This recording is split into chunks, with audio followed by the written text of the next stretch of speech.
La medicina en ciencias de la salud ha aumentado en las últimas décadas. Entre estos avances, la utilización de genes con fines terapéuticos, la denominada terapia génica, que presenta una herramienta prometedora para curar alguna de aquellas enfermedades en las que las terapias con fármacos convencionales no pueden curar. En sí, la terapia génica consiste en la transferencia de material genético a células o tejidos para prevenir o curar una enfermedad.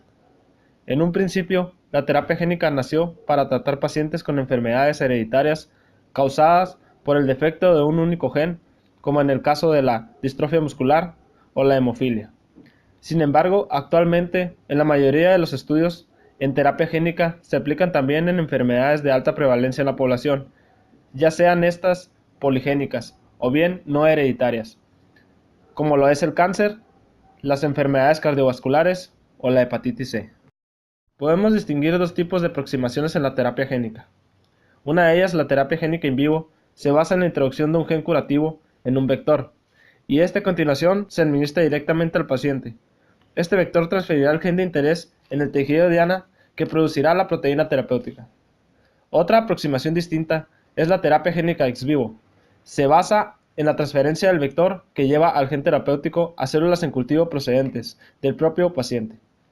Posteriormente, estas células manipuladas genéticamente se reintroducen al paciente y producen la proteína terapéutica. Varios aspectos clave debemos tener en cuenta en el diseño de una aproximación de una terapia génica.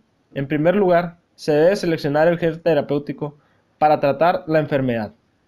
Este gen debe ser transportado mediante un vehículo vector hasta la célula diana, que es la que debe expresar la proteína terapéutica. No obstante, para llegar a la célula diana, se debe considerar la vía de administración mediante la cual se va a introducir el vector al paciente. Finalmente, se deberá disponer de los modelos animales de las enfermedades humanas para ensayar la aproximación de la terapia génica. El primer elemento clave en el desarrollo de terapia génica es escoger el gen terapéutico, que debe ser introducido en el organismo para contrarrestar la enfermedad. Existen enfermedades cuyo origen es la falta o la disfunción de una única proteína, como en el caso de la hemofilia o la fibrosis quística. Para estas enfermedades, el gen a transferir es fácilmente modificable. Se introduce la copia correcta del gen, la cual su disfunción causa la enfermedad. Sin embargo, existen enfermedades como la diabetes, el cáncer o el SIDA, cuyo origen es más complejo, bien porque son el resultado de las interacciones de más de un gen, bien porque están asociadas a causas ambientales. En estos casos, la elección del gen terapéutico puede resultar más complicada. Los genes a transferir dependerán de los estudios previos y el conocimiento profundo de la enfermedad que ayudará a los científicos a diseñar estrategias para curarla. Además del gen de interés, se debe seleccionar las secuencias reguladoras de la expresión que determinan dónde y cuándo se producirá la proteína terapéutica codificada por el gen. Estas secuencias se denominan promotores y se sitúan delante del gen a expresar.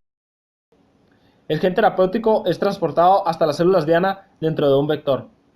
Un vector ideal debe ser capaz de transducir eficientemente las células diana sin que a su vez active respuestas inmunes contra él mismo o contra el gen terapéutico. Se puede distinguir dos grandes grupos de vectores en función de su origen: los vectores virales y los no virales. Los vectores virales derivan de los virus. Los virus son agentes infecciosos que han evolucionado para ser altamente eficientes a la hora de transferir su material genético con las células huésped. La terapia génica aprovecha esta característica propia de los virus para introducir los genes terapéuticos a las células diana. Para ello, gran parte de todos los genes propios del virus son sustituidos por el gen terapéutico, convirtiendo el virus en un vector viral. Son incapaces de producir enfermedades ya que se han eliminado los genes patogénicos. La estructura básica de un gen viral consiste en una cápside formada por proteínas estructurales dentro de la cual se localiza el ácido nucleico. Algunos vectores poseen además una envoltura lipídica. Los cuatro tipos de vectores virales más comúnmente utilizados en terapia génica son los vectores retrovirales, los vectores lentivirales, los vectores adenovirales y los vectores adenosociados. Los vectores retrovirales y los lentivirales comparten características comunes, ya que en ambos derivan de los retrovirus. Los dos poseen una estructura muy similar basada en un genoma en RNA. Cuando un vector retroviral o lentiviral infecta una célula diana, el genoma de RNA que contiene el gen terapéutico es retrotranscrito a DNA de doble cadena en el citoplasma, gracias a la acción de esta enzima transcriptasa inversa que también transporta al vector. Una vez retrotranscrito el DNA con el gen terapéutico, entra en el núcleo donde se integra en el genoma de la célula huésped. Al estar integrado dentro del genoma de las células descendientes de la célula infectada, también contendrán el gen terapéutico, permitiendo así su expresión de manera estable. La principal diferencia entre vectores retrovirales y lentivirales es que en el primer caso el vector necesita que la célula huésped esté en proceso de división para poder infectarla. Sin embargo, las lentivirales pueden infectar a células en división como aquellas que no se dividen. En consecuencia, pues el uso de los vectores retrovirales está limitado a aproximaciones de terapia génica ex vivo, mientras que los vectores lentivirales se pueden usar en terapia génica ex vivo como en in vivo. Los adenovirales derivan a su vez de los adenovirus. Estos son virus con genoma de DNA de doble cadena. Tras entrar en contacto con la célula, el vector adenoviral penetra en su interior dentro de unas vesículas o endosomas, siguiendo un proceso denominado endocitosis. Después de liberarse, el endosoma del DNA del vector adenoviral entra en el núcleo celular, en donde se mantiene de forma extracromosómica. Los vectores adenovirales pueden infectar tanto células en división como células quiescentes.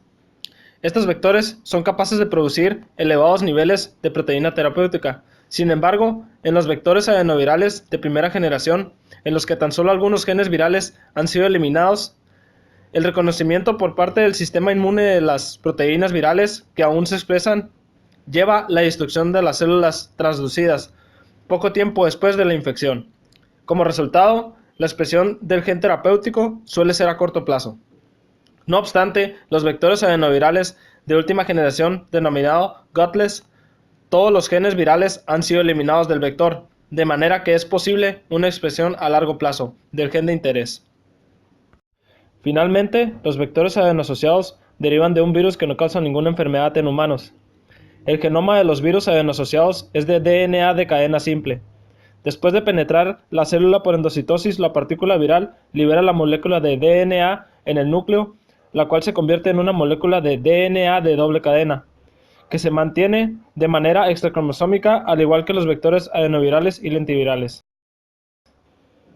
Los adenosociados pueden infectar células en división, como las que no se dividan.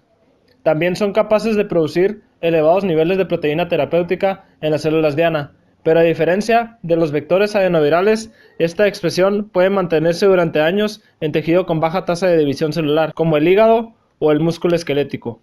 Como su nombre indica, la terapia génica no viral usa cualquier tipo de vector que no sea derivado de un virus.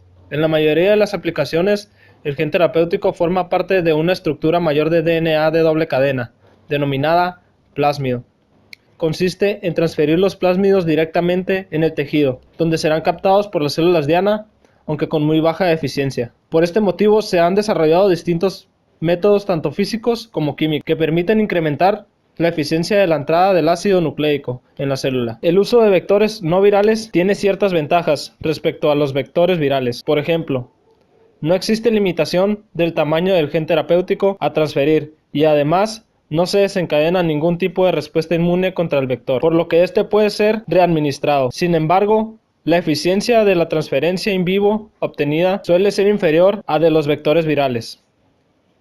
En función de la enfermedad tratada del gen terapéutico, debe ser dirigido a las células diana de un tejido específico. Por ejemplo, la hemofilia, causada por mutaciones en proteínas que actúan a nivel sanguíneo. En estos casos, se ha de elegir tejidos con elevada capacidad de secreción de proteínas a la circulación sanguínea, como por ejemplo, el hígado. Así, la célula productora de la proteína funcional actúa como factor para suministrar la proteína terapéutica al torrente circulatorio, consiguiendo así tratar la enfermedad. Los vectores adenosociados también han sido utilizados para el tratamiento de la amaurosis congénita de Levers. Esta enfermedad genética causa una grave pérdida de la visión durante los primeros meses de vida de los pacientes y progresivamente evoluciona a una ceguera total en individuos jóvenes. En estos pacientes, vectores que transportaban una copia correcta del gen defectivo fueron administrados directamente al ojo. Al expresar una copia correcta de la proteína defectiva, los pacientes mejoraron significativamente su capacidad visual, siendo capaces de sortear obstáculos sin ayuda incluso en condiciones de poca iluminación. Desde el primer ensayo en humanos desde 1990, la terapia génica ha generado grandes expectativas en la sociedad. Casi 20 años después, ya se encuentra en fase clínica más de 1.500 protocolos de terapia génica, la mayoría de ellos para cáncer y enfermedades cardiovasculares. Dentro de 20 años, la terapia génica será indudablemente una alternativa efectiva a tener en cuenta a la hora de curar muchas enfermedades que hoy en día tienen difícil tratamiento. Así, pues la terapia génica aporta a la medicina moderna una nueva herramienta terapéutica y nos brinda posibilidades prácticas ilimitadas. Pues bien, esta podrá desarrollar terapias mejores y efectivas para un gran número de enfermedades.